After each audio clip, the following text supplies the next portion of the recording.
Juandani bilang Arsin telah mengaku mengetahui pemalsuan data untuk pembuatan girik yang menjadi awal penerbitan sertifikat. Polisi juga meyakini Kades Kohot yaitu Arsin ini tidak bekerja sendiri. Polisi masih menyelidiki dan mendalami orang-orang yang terlibat dalam pidana pemalsuan dokumen dan sertifikat di kawasan Pagar Laut Tangerang.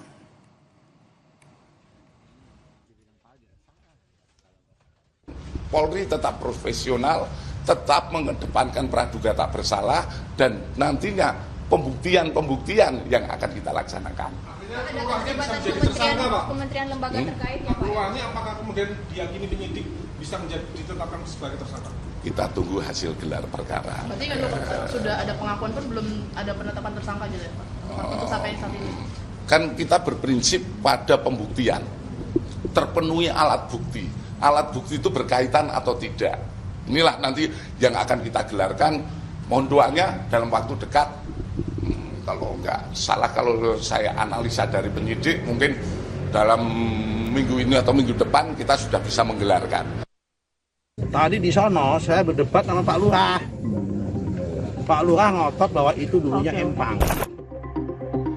Bareskrim Mabes Polri menggeledah rumah Kades dan Sekdes Kohot hingga kantor desa, serta menyita 263 warkah tanah dalam dugaan tindak pidana pemalsuan dokumen penerbitan sertifikat hak milik dan sertifikat hak guna bangunan di area Pagar Laut Kabupaten Tangerang. 44 saksi dari warga hingga kementerian telah diperiksa. Polisi menduga Kades Kohot Arsin mencatut nama warga untuk menerbitkan girik palsu. Meski sudah diperiksa, polisi masih belum menetapkan Arsin sebagai tersangka. Dalam proses ini sudah melakukan pemeriksaan terhadap 44 saksi. Ya, teman-teman menanyakan siapa saja, tentu ini dari ada masyarakat, ada perangkat desa, ada kepala desa, kemudian ada juga dari pemerintah daerah setempat, termasuk dari kementerian. Tentu ini langkahnya pada status saksi, ya. Temuan kepolisian ini sejalan dengan keterangan korban yang namanya turut dicatut untuk penerbitan sertifikat di sekitar Pagar Laut. Tahu-taunya identitas anak saya terjadi seperti ini. Gitu. Terus saya baca-baca di surat tersebut itu ada keterangan waris. Punya lahan di daratan atau? Saya sama sekali nggak punya Pak, semeter pun saya nggak punya. Di laut. Kalau di daratan? Di darat pun saya nggak punya. Apalagi itu di laut. Itu laut kan laut negara Pak. Tapi tiba-tiba ada penerbitan itu Pak. Iya itu Pak. Sementara itu, Lembaga Bantuan Hukum PP Muhammadiyah yang melaporkan kasus ini ke polisi meyakini keterlibatan Kepala Desa Kohot Arsin dalam pemagaran laut di Kabupaten Tangerang. Ketua Riset dan Advokasi LBH PP Muhammadiyah Gufroni berharap seluruh yang terlibat dalam kasus pagar laut dapat dikenai sanksi hukum. Kami sangat berharap untuk segera ada pengumuman siapa saja yang dijadikan tersangka dalam kasus pemagaran laut dan juga soal HGB dan SHM yang kemudian terbukti palsu. Yang sedang diusut ini kan untuk Desa Kohot ya. Kita belum mendengar apakah 16 desa juga termasuk yang masuk dalam tahap penyidikan ini. Karena sebagaimana yang sudah beredar bahwa 16 kepala desa juga diduga terlibat dalam pemalsuan dokumen ya. Hingga saat ini, polisi masih memeriksa bukti dan saksi soal tersangka kasus pagar laut. Polisi terlebih dahulu melakukan gelar perkara yang dilakukan pekan depan. Tim Liputan, Kompas TV. Perkembangan penyidikan kasus pagar laut kita sapa jurnalis Kompas TV Rahma Piliang bersama juru kamera Julian Fernando di Mabes Polri Jakarta. Rahma, usai mengantongi pengakuan dari Kades Kohot soal pemalsuan dokumen, lalu apa yang didalami oleh polisi untuk menetapkan tersangka?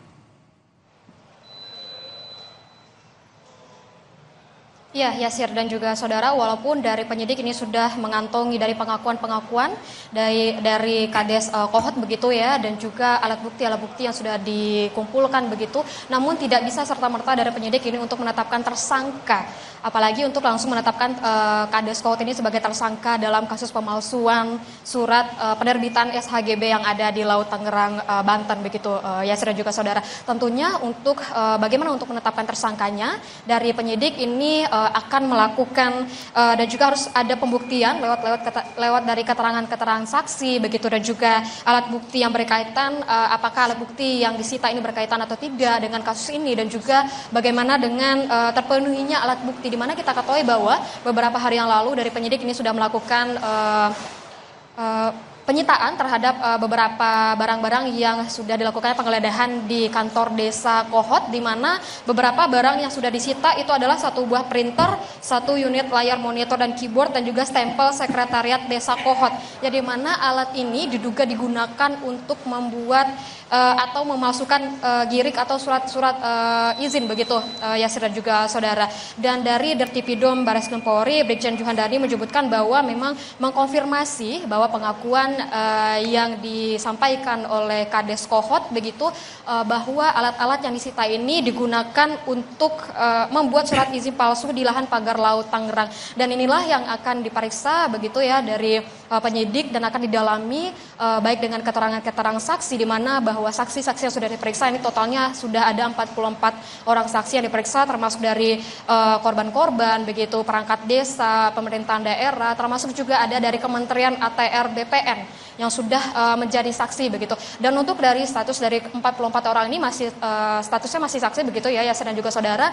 Dan untuk mengetahui dan juga menetapkan siapa tersangka dari pemalsuan surat izin lahan di pada polemik pagar laut di Tangerang, Banten ini harus digelar perkarakan dulu, di mana untuk melakukan gelar perkara harus ada terpenuhi bukti-bukti begitu, alat-alat bukti harus dipenuhi, keterangan saksi harus dipenuhi begitu, nanti akan digelar perkarakan dan akan menghasilkan pidana ini tersangkanya siapa, dan juga apakah berapa banyak orang tersangkanya begitu. Dan juga kita ketahui bahwa dari pengakuan dan juga keterangan dari Brigjen Juhandani menyebutkan bahwa kalau dari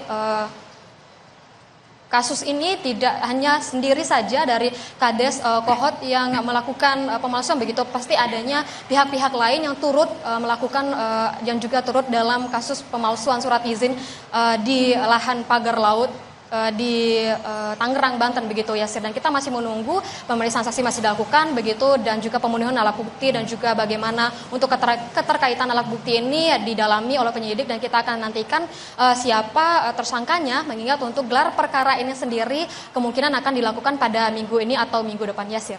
Terima kasih jurnalis Kompas TV Rahma Piliang atas informasinya mengenai perkembangan penyidikan kasus pagar laut di Tangerang. Usai jeda, saudara, Kompas Petang akan hadir dengan informasi Presiden Prabowo Subianto menerima kunjungan kenegaraan Presiden Turki Recep Tayyip Erdogan di Istana Kepresidenan Bogor, Jawa Barat. Kedatangan Erdogan disambut upacara kenegaraan.